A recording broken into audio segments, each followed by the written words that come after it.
Voyagers, won the role. He calls me up one day and he goes, I got a series. And I said, you what? Voyagers was an adventure series on NBC. Not a bad gig for a rookie. The only problem was Jon-Erik didn't know jack about working in front of a camera. Meeno Peluce was Hexum's co-star on the series. I was the old-timer on the set. I was 12 years old, and I'd been acting since I was 7. And John, was brand new to it. The first day on the set, he pulled me over to the side and he said, how come you're on the other side of the camera? I said, John, this is your close-up. He didn't know how any of it worked. But Hexum was a quick study. He approached everything with single-mindedness. Everything, including love. I met Jon-Erik because I was doing this play. He came to the show. I went home that night, and then at 2 in the morning, I get this phone call. Ring, ring, ring. Hello? Hello? Who's this? This is Jon-Erik. Really? What are you doing? What do you mean, what am I doing? Well, me, I'm sleeping. I'm sleeping at 2 or 3 in the morning. What are you doing at 2 or 3 in the morning? Well, I saw you in your play tonight, and I've absolutely fallen in love with you. Really? And I have to come pick you up at the show and take you out to dinner tomorrow night. I'm coming to your show again tomorrow. Really? Well, okay. Hexum and Daly became an item.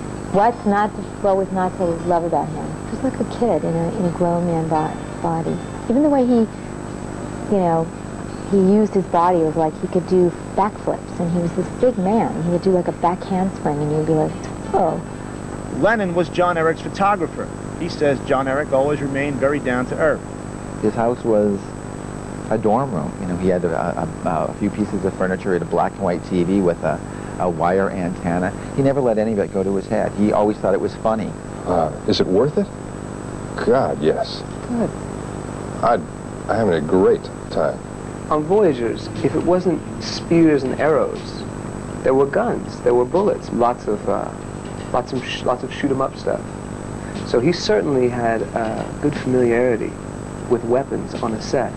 They're guarded very closely by the prop masters and by the stunt coordinators. At least they're supposed to be guarded, but we're getting ahead of the story. Hexum was having fun enjoying his newfound fame and his new girlfriend, but he was also pushing himself very hard. Veteran actor Richard Anderson worked with Hexum on Cover Up. You're not in the real world when you're working in front of a camera. And the better you are at it, the more in it you are, the more the more you live in a different world. Maybe that was the problem. I mean, in the make-believe world of Hollywood, the good guys never lose. But Jon-Erik Hexum was about to get a lethal dose of reality. 25-year-old Jon-Erik Hexum was making a name for himself. After only a few months in Hollywood, Jon-Erik snagged a lead role in a primetime series called Voyagers. Although the show tanked in the ratings, Hexum turned the heads of the sexy leading man. He did Voyagers for that year, and it was a titanic effort to keep it on. It was against 60 Minutes. They didn't actually cancel Voyagers until the 10th of July, 1983. I like doing the show. I want to do another show, and it helps me in that sense, so I'm appreciative. He was kind of worried, because he knew that what happens a lot of times, you get to be a star one day, and then all of a sudden, nobody hires you again. So, I mean, that was a concern for him. Making of a male model was a good move for him. 5 weeks after the cancellation of Voyagers, Hexum was cast opposite Joan Collins in a TV movie called The Making of a Male Model. The handsome 25-year-old had a chance to flex his acting muscles, so to speak. Making of a Male Model, that's where his first huge stir. This was just a great male TNA film. Aaron Spelling, What do you know, we scored. The movie garnered the hunky Hexum some pretty decent reviews and some personal publicity. I love tragic heroes. I love Rocky. I love that kind of film and kind of character that fights to win but doesn't. Yeah, but it was great to watch him, his career taking off and off and off. He was not at all egotistical about his good looks. He had this funky old car that was like a collector's item car, but not like really expensive or anything, but he was not into the things you could buy with money. He wanted to make his career happen. And he did. After the TV movie, Jon-Erik landed his second series. a CBS action-adventure called Cover Up. Hexum was the star as an ex-Green Beret turned male model slash spy working undercover for the CIA. You get that? Hey, it's Hollywood, folks. Jenny O'Neill was going to play the photographer, and this new sensation, Jon-Erik Hexum, was going to play the model surrounded by beautiful ladies. You had to deliver a full hour to go on the air every week. What I'm getting to here, very simply, is that you don't have any time for yourself, and there's a great deal of stress involved. John also had a bigger-than-life sense of himself. It was not unusual to come to work on Monday and he would have tales of how he chased a drunk driver down and did a citizen's arrest. I think he believed his own press. No big deal. I'll get out of it. I'll just try and keep my shirt on and choose subsequent roles carefully. It was like a big tidal wave. It was like this huge thing that was happening in his career, but it started to just kind of swallow him up a little bit. Months earlier I wrote, Jon-Erik is like a time bomb that's ticking and I don't know when he's going to go off. There was an element of out of control, tired. But he did complain quite a bit about the cover-up set. The hours were always too long. Hexum's hectic lifestyle was beginning to get to him. Still, he remained playful on the set, even with the handguns. Jon-Erik's co-star, Jennifer O'Neill, knew better than to fool around with the guns. 2 years before she did the series, O'Neill was accidentally shot. I thought the irony in my life was that I was playing a role where I had to use guns every week. John would play with the guns, and it was a bit of a rub between he and I, because I would get angry if he was waving them around. I said, I don't want you pointing the gun at me. I just keep the gun over there, and I was pretty tough about it because they scared me. Cut to October 12, 1984. The cast and crew of Cover Up were filming on stage 17 of the 20th Century Fox lot.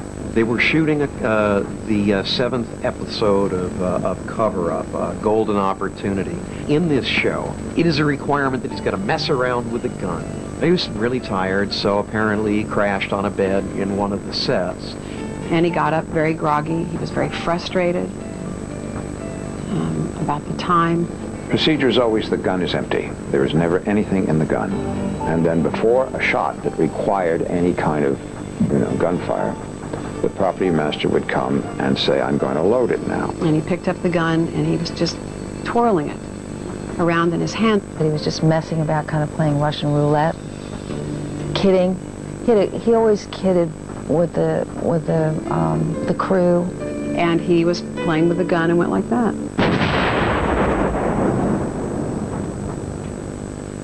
A blank gun, if you shoot it from like here, probably would have been okay. Jon-Erik would have shot it from here, probably would have been okay. If he shot it from here, probably would have been okay. I don't know for sure, but I know that it was there. And that's why the impact was strong enough to where it did, the damage. The thing that's odd to me is that Jon-Erik has used blank guns a million times. Supposedly, no one saw him get hurt. Well, why would he be playing around with the gun if no one was around to enjoy his playing?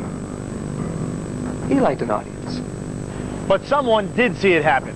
When we come back, a detailed account of Jon-Erik Hexum's final moments. On October 12, 1984, 26-year-old actor Jon-Erik Hexum was working on the set of the action-adventure series Cover Up when his charmed life turned tragic. I was in my trailer when it happened, and I believe it was around 4 o'clock in the afternoon. Frank Lowe was a drapery installer for the film industry. Lowe was on the set that day and explains what he saw. Jon-Erik Hexum happened to be lying on the bed, and he was apparently, as I recall, loading and then unloading a revolver. And they took a break in shooting, and he remained seated on the bed, and they had closed the door. I was just outside for just a few moments when there was a loud bang. Lowe burst through the door and saw Hexum's body lying on the bed. The property master working with Hexum at the time of the accident explained to Frank what happened. Apparently, Hexum had been fooling around with the prop gun. He unloaded all but I guess one round, and it spun it, and apparently what would appear to be a game of Russian roulette put it up to his head and pulled the trigger. And I don't think he had any idea in the world that it was going to go off. Stunned crew members reacted quickly.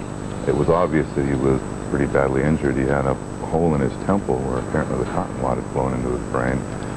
My mother thought he was breathing, and as a few minutes went by, and rather than wait for an ambulance, we were all in agreement to get him loaded in a wagon and taken to the nearest hospital. Hexum's cousin, Eric Paulson, remembers hearing the news from Jon-Erik's mom. I said, "Hey, Greta, what happened?" And she said, and a little wad of that paper went into his skull and put a chip of the skull into his brain. I told her, I said, "If he ever wakes up, I'm going to kill him for being so stupid." Hexum's friends and family raced to the hospital. I just looked at him, laying there. He was on machines. I couldn't visibly see anything wrong with him. He looked just perfect. Like, get up. You know, wake up. It was such a waste. So sad. There was a week of like this agonizing week of, is he gonna make it? Is he gonna make it? And I had nothing, I didn't know what to do with myself. I was like sleeping on the floor in the hospital. Didn't want to go home. They finally pulled him off life support. He was brain dead. That was it. There was no funeral. It was very hard time. Hexum's organs were donated to several patients awaiting transplants. What's kind of neat about it is there's still a little bit of part of Jon-Erik alive. I mean, his heart is in some guy in Las Vegas, and his eyes and his corneas went to help some young girl. But those closest to Jon-Erik Hexum still find it tough to deal with the loss. I mean, it was so silly when one of the tabloids said that he had a death wish. I mean, Jon-Erik was a life wish. God, I haven't cried about him in a long time. I used to cry about him all the time. Jon-Erik was so much a part of my Aunt Greta's life. I think if there had been anything suspect or odd about it, she'd have been all over it. I just thought it was just a stupid accident. I can't imagine him doing something like that, yet at the same time I can. I think people can be very careless on a set, and just to be playing with it and putting it, I mean, it should be treated as a real gun if it's got gunpowder in it or wax or paper, whatever they made it with. I mean, these are guns. They can kill you. You have to be careful. Under all circumstances, every second you near them. They're lethal. It was stupid. The whole thing was nothing but a waste. When he dies, like part of me died. So, it's tough. Sometimes I still have a hard time comprehending that Jon-Erik's gone. But on the other hand, I still remember him as big, goofy cousin who got to be a movie star. I think John would like to be remembered as a star. And he was. A real Hollywood tragedy. You know, it's said that Jon-Erik's ghost haunts stage 17 on the 20th Century Fox lot. Maybe Hexum isn't ready to quit just yet. I'm A.J. Benza. Join me the next time we take a stroll down the flip side of the Hollywood Walk of Fame.